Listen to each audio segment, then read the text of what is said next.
At the end of the last episode, we were talking about how we're all sort of at the starting line right now for this big data race, and that some individuals and organizations have already started, right? They've already started to run because they want to win. But we talked about the fact that they might be going in the wrong direction. Today, I'd like to take a minute or two to talk about what does it actually look like? What does it mean when I say that they're going in the wrong direction? And two, how can we give you some practical tips so you can avoid that same fate? A lot of organizations that I've been working with lately have told me that in their effort to start this big data race, they've gone out and just collected as much data as they can from across their organization. It's like a kid in a candy store. Hey, I've got access to all this electronic data. Let me just gather it all up, put it in some container, and give it to my analysts so that they can look at it and make informed, fact-based decisions about our business. Well, unfortunately, what's happened is they've done exactly that. They've actually gone out, collected all the data, given it to their analysts, and their analysts are saying, hey, I can't make decisions. Actually, I'm making decisions more slowly now than I was before when we had a smaller data set. We call that analysis paralysis.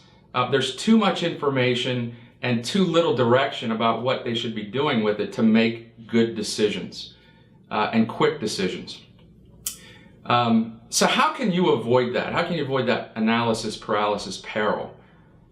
There's a few things that you need to be doing before you start running this big data race to make sure you're pointed in the right direction.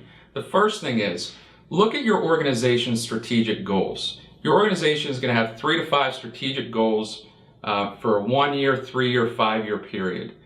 Everything you work on in your business should be aligned with one or more of those strategic goals.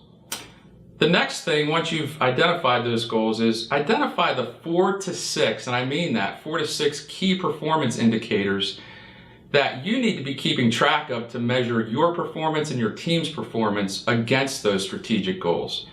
Don't try to have 20 to 50 KPIs. It's just too much. You'll get back into that position where it's analysis paralysis. Really focus on getting to 4 to 6 KPIs. Once you've identified those KPIs, now we have to identify what are the actual discrete pieces of data that we need to collect to measure our performance against the key performance indicators.